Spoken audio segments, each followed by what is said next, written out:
मुख्यमंत्री फेलोशिप कार्यक्रम 25-26 याची घोषणा झालेली आहे।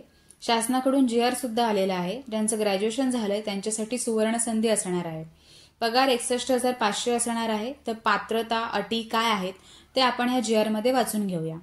मुख्यमंत्री फेलोशिप कार्यक्रम 2025-26 60 फेलोंची निवड करण्यात येणार आहे। त्याच्यासाठी अर्ज घेणाऱ्यात ऑनलाईन पद्धतीने 15 एप्रिल ते 5 मे पर्यंत आपल्याला अर्ज करता येणार आहे।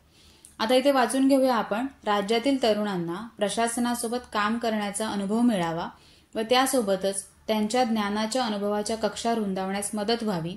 तरुणांमधील कल्पकता व वेगळा विचार मांडण्याची क्षमता, उत्साह, तंत्रज्ञानाची आवड यांचा उपयोग प्रशासनास व्हावा आणि या माध्यमातून प्रशासकीय प्रक्रियांमध्ये गतिमानता यावी यासाठी मुख्यमंत्री देवेंद्र फडणवीस यांच्या संकल्पनेतील मुख्यमंत्री फेलोशिप कार्यक्रम 2025-26 हा जाहीर करण्यात आलाय। ह्याच्यामध्ये 60 फेलोंची निवड करण्यात येणार आहे आणि त्याच्यासाठी तुम्हाला अर्ज करायचा आहे 15 एप्रिल पासून ते मे पर्यंत 5 मे पर्यंत। आता ह्याच्यासाठी या कार्यक्रमाअंतर्गत निवड झालेल्या फेलोंना दरमहा मानधन रुपये 56,100 व प्रवास खर्च 5,400 असं एकत्र 61,500 दर महिन्याला मिळणार आहे। बरोबर। आता ह्याच्यासाठी अर्ज कसा करायचा, पात्रता काय आहे, निकष काय ठेवलेत त्यांनी, वयोमर्यादा काय आहे, हे सगळं त्या जीआर मध्ये त्यांनी सविस्तर सांगितलेलं आहे। जर तुम्ही त्याच्यामध्ये बसत असाल तर तुम्ही हा अर्ज करू शकता। खूप चांगली संधी आहे ही ऍक्च्युअली। त्याच्यामुळे आपण जो जीआर आहे तो वाचून घेऊया। आता या ठिकाणी जीआर दिलेला आहे। मुख्यमंत्री फेलोशिप कार्यक्रम फेलोंच्या निवडीची निकष, अटी व शर्ती आणि कार्यक्रमाच्या अंमलबजावणीबाबत हा जीआर आहे। हा जीआर 3 एप्रिल 2025 ला निर्गमित केला होता। ह्या जीआर मध्ये संपूर्ण व्यवस्थित त्यांनी सांगितलेलं आहे।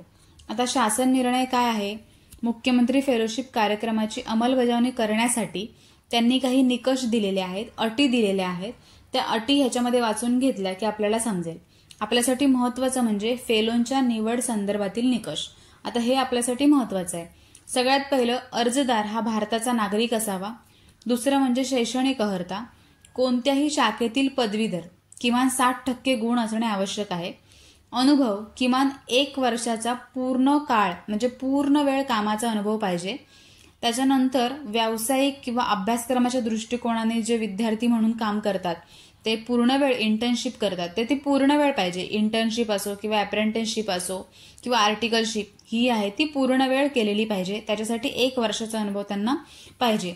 काही लोक स्वयंरोजगार स्वतःचा करतात, त्यांचं सुद्धा असेल तरी चालेल, पण त्यांना सुद्धा 1 वर्षाचा अनुभव पाहिजे आणि तसं स्वयं घोषणापत्र द्यायचंय। आता भाषा आणि संगणक ज्ञान, मराठी भाषा लिहिता, वाचता व बोलता येणे आवश्यक आहे। तसेच हिंदी, इंग्रजी भाषेचे पुरेसे ज्ञान हवंय, आवश्यक राहील। तसेच संगणकाचं हाताळणी जे असते आणि इंटरनेट ह्याचं ज्ञान पाहिजे। वयोमर्यादा काय आहे, उमेदवाराचं कमीत कमी 21 ते जास्तीत जास्त 26 वर्ष हे वय असलं पाहिजे। अर्ज करण्याची पद्धती ऑनलाईन आहे। ऑनलाईन अर्ज आता 15 एप्रिल पासून सुरू होतील। ऑनलाईन अर्ज पूर्ण कसा भरायचा त्याचा व्हिडिओ चॅनलवरती अपलोड केला जाईल 15 एप्रिलला जेव्हा अर्ज सुरू होतील तेव्हा। फेलोंची संख्या, ह्या सदर कार्यक्रमामध्ये 60 फेलोंना निवडून घेणार आहेत। 60 पैकी 1:3 रेशो म्हणजेच महिला 1:3। आता 60 पैकी 1:3 म्हणजे 20, महिला 20 असणार आहेत। पण जर महिलांचे 20 अर्ज नसतील तर त्याच्यामध्ये सुद्धा पुरुषच घेणार आहेत, असे एकूण टोटल 60। आता फेलोंचा दर्जा म्हणजे जे तुम्ही काम करणार आहात ते तुमचे पोस्ट कशी असणार आहे, तर शासकीय सेवेतील गट अ अधिकारी असतो ना त्याच्या समकक्ष म्हणजे गट अ अधिकारी असतो त्याच्याच लेवलला तुमची ही पोस्ट असणार आहे। आता नियुक्ती संदर्भातील कार्यपद्धती म्हणजे हे नियुक्ती कसं करणार आहेत त्याच्यासाठी त्यांनी कार्यपद्धती दिलेली आहे। तर ते त्यांची जसं नियुक्ती करायचं तर त्यांच्यासाठी आहे ते ऑफिस कामासाठी, तर ते तुम्ही नाही वाचलं तरी चालणार आहे। आता निवडीची कार्यपद्धती, फेलोशिपचे अर्ज करणाऱ्यांना म्हणजे जे आपण अर्ज करणार आहोत त्या उमेदवारांना ऑनलाईन अर्ज करून ऑनलाईन परीक्षा शुल्क भरावं लागणार आहे। परीक्षा शुल्क 500 रुपये आहे, ते तुम्हाला भरावं लागणार आहे। परीक्षा शुल्क भरणाऱ्या उमेदवारांना ऑनलाईन वस्तुनिष्ठ चाचणी म्हणजे जी ऑनलाईन ऑब्जेक्टिव्ह टेस्ट असते ना तशी चाचणी द्यावी लागणार आहे। ऑनलाईन परीक्षा देण्याची कार्यपद्धती संचालनालयाच्या जी साईट आहे mahades.maharashtra.gov.in ह्या संकेतस्थळावर देणार आहेत। त्याच्यामध्ये ज्या अटी वगैरे असतात पालन करायच्या शर्ती ते सुद्धा ते वेबसाईटवरती दिलेलं असेल। त्याच्यानंतर वस्तुनिष्ठ चाचणी परीक्षेत उत्तीर्ण सर्वाधिक गुण मिळवणाऱ्यांना सुमारे 210 उमेदवारांना दिलेल्या विषयापैकी एका विषयावरती निबंध लिहून द्यायचा आहे. तो निबंध त्यांना सादर करावा लागणार आहे ऑनलाईन पद्धतीने. तसेच ह्या ज्या 210 विद्यार्थ्यांची निवड होणार आहे त्या 210 उमेदवारांना मुलाखतीसाठी डायरेक्ट मुंबई येथे इंटरव्ह्यूसाठी बोलावलं जाणार आहे. तर ह्या उमेदवारांची जी मुलाखत घेणार आहे त्यांची सुद्धा नावं दिलेली आहेत, जे कोणी आहेत ते. त्यानंतर हे तुम्ही वाचून घेऊ शकता. त्यानंतर फेलोशिप कार्यक्रमासाठी नियुक्तीचा कालावधी महत्वाचा आहे. फेलोंची नियुक्ती 12 महिन्यासाठी करणार आहेत, म्हणजे एका वर्षासाठी हे असणार आहे. फक्त एक वर्षभरच तुम्ही हे काम करू शकणार आहात. तसेच आता विद्यावेतन म्हणजेच सदर कार्यक्रमाअंतर्गत निवड झालेल्या फेलोंना दरमहा मानधन रुपये 56,100 व प्रवास खर्च 5,400 असे एकत्रित 61,500 रुपये तुम्हाला दर महिन्याला हे देण्यात येणार आहेत. शैक्षणिक कार्यक्रम होणार आहेत IIT मुंबई या ठिकाणी.